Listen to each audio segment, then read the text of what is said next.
Fala, jovem protagonista! Pronto para dar mais um passo rumo ao sucesso na sua vida? Bons estudos!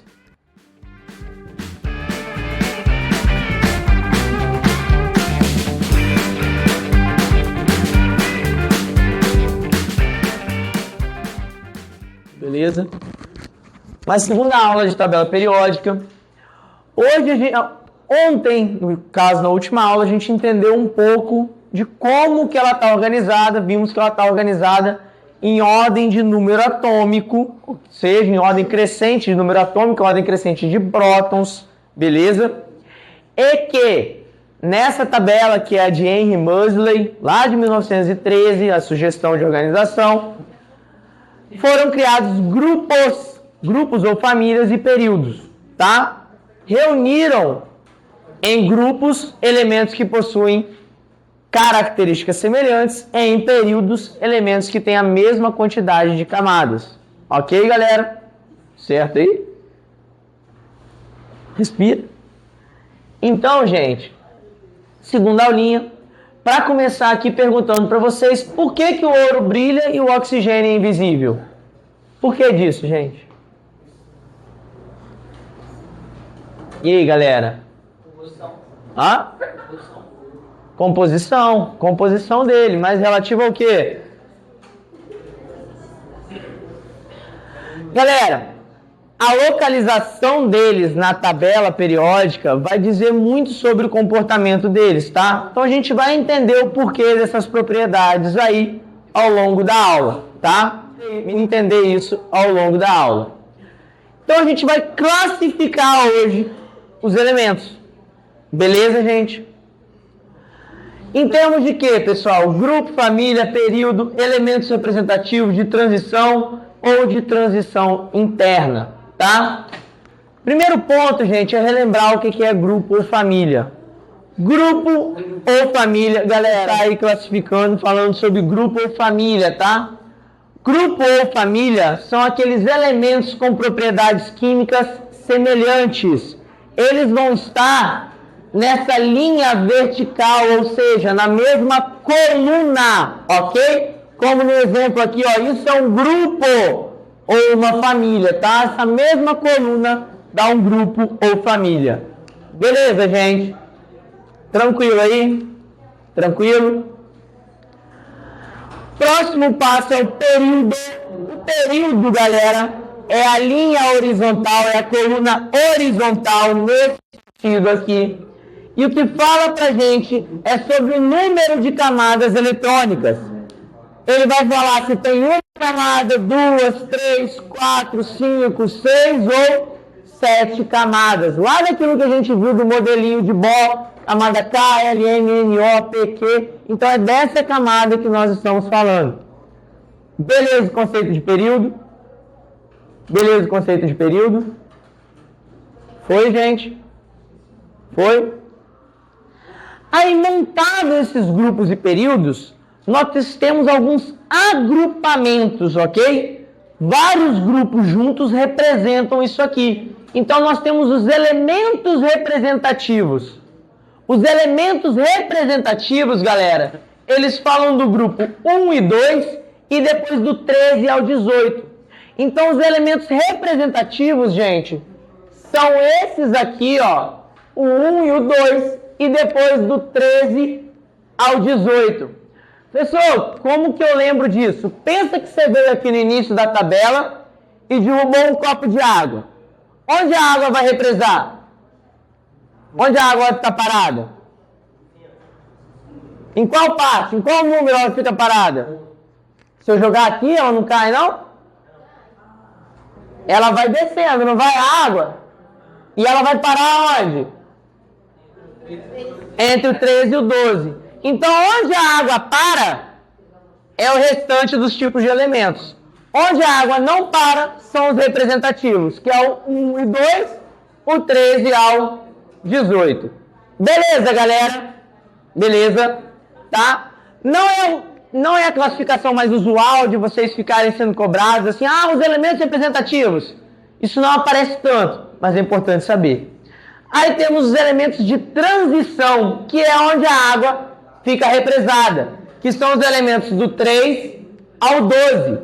Então, aqui do 3 até o 12, nós temos os elementos de transição.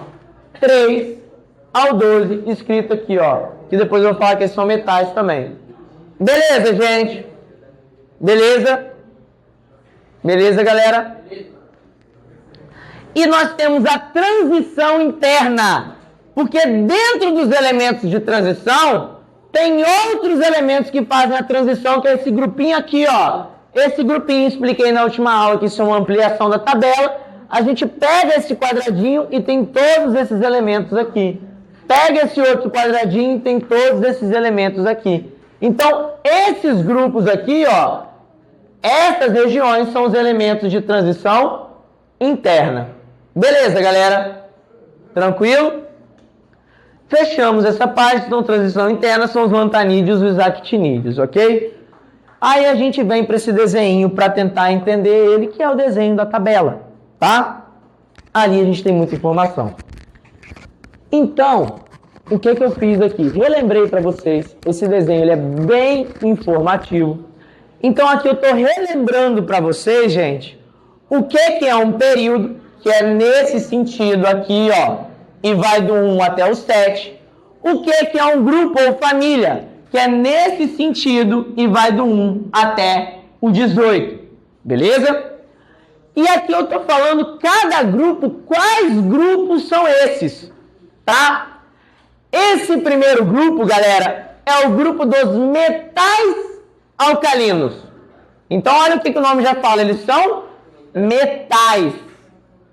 Esse segundo grupo é o grupo dos metais alcalinos terrosos, ok? Metais alcalinos terrosos.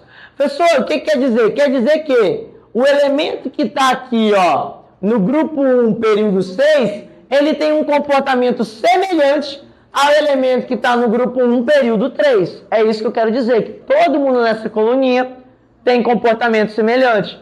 E quero dizer que o elemento que está no grupo 1, período 6, tem a mesma quantidade de camada que o elemento que está no grupo 2, período, como já fala, eles são metais. Esse segundo grupo é o grupo dos metais alcalinos terrosos, ok? Metais alcalinos terrosos. Professor, o que quer dizer? Quer dizer que o elemento que está aqui, ó, no grupo 1, período 6, ele tem um comportamento semelhante ao elemento que está no grupo 1, período 3. É isso que eu quero dizer, que todo mundo nessa coluninha tem comportamento semelhante. E quero dizer que o elemento que está no grupo 1, período 6, tem a mesma quantidade de camada que o elemento que está no grupo 2, período 6. Ok? A tabela a gente vai fazendo esses cruzamentos. Passou aqui, gente. Aqui nessa região, nós temos os elementos de transição, que nós chamamos também de metais de transição. Então, ali onde eu falei que a água represa, toda essa região, galera, são os metais de transição. E aquela parte que é a transição interna, nós temos os metais de transição interna, ok? Aí, gente, atentem que eu coloquei bordas azuis para os metais. Então, os metais eu sinalizei com borda azul. Borda azul, borda azul, borda azul, borda azul, borda azul. E aqui começa uma confusãozinha. Tem borda azul, borda preta e borda vermelha. Porque nós temos dentro de um mesmo grupo, galera, metais, semimetais e ametais. Vou falar deles daqui a pouquinho, tá? Mas aí a gente chega na família do boro. Por que família do boro? Porque o primeiro elemento aqui em cima é o boro. Temos família do carbono, porque o primeiro elemento aqui em cima é o carbono. Família do nitrogênio, porque o primeiro elemento aqui em cima é o nitrogênio. Deu para pegar, gente? Deu? O que é o detalhe aqui, gente? A família do boro, a maioria dela é metal, mas o próprio boro, ele é um semimetal. Na família do carbono, uma parte dela é metal, uma parte dela é semimetal e uma parte dela é ametal, com o próprio carbono sendo um ametal. ok? Aí a gente vai para a família do nitrogênio. Uma pequena família do nitrogênio. 2 elementos são metais, 2 elementos ametais, e aqui uns 3 elementos são ametais, ok? Então nós temos uma divisão de metal, ametal e semimetal dentro da própria família do nitrogênio, tá? Aí chegamos nos chamados calcogênios, ou algumas pessoas falam família do oxigênio também. Uma parte metal, uma parte semimetal e uma parte ametal, ok? E os halogênios, pessoal, os halogênios, eles são em sua maioria ametais, ou podemos até dizer que são ametais, todos os halogênios. Porém, esse último período da tabela são de elementos que estão sendo descobertos, eles não ocorrem naturalmente, grande parte deles. Então, esse elemento aqui, esse último aqui de baixo, algumas bibliografias, alguns textos vão trazer, algumas pesquisas, trazem ele como um metal, ou como um semimetal, ou como um ametal. Então, eu estou trazendo um pontinho de interrogação aqui para vocês, por falta de uma decisão unânime do que ele é. E depois nós temos os gases nobres. Professor, gás nobre é metal, é ametal, é semimetal? Eles estão mais para ametais, mas eles têm algumas propriedades particulares. Dúvidas na organização da tabela, galera? Dúvida, gente? Foi? Aí, sobre metais, semimetais, ametais e gases nobres, galera. O que a gente tem aqui sobre eles? Eles apresentam um comportamento diferente. Isso é muito importante. Uma das melhores classificações é essa aqui, tá? Que a gente tem que lembrar. Um metal, galera, geralmente quando você olha para um metal, ele tem ou não tem brilho?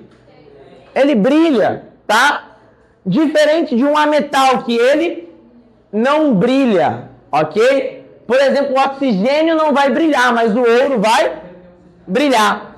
O ouro, ele está aqui nessa região da tabela, ele é um metal, ele brilha. O oxigênio, ele está aqui, ele é um ametal, ele não brilha, ok? Está aqui, ele não brilha, ok?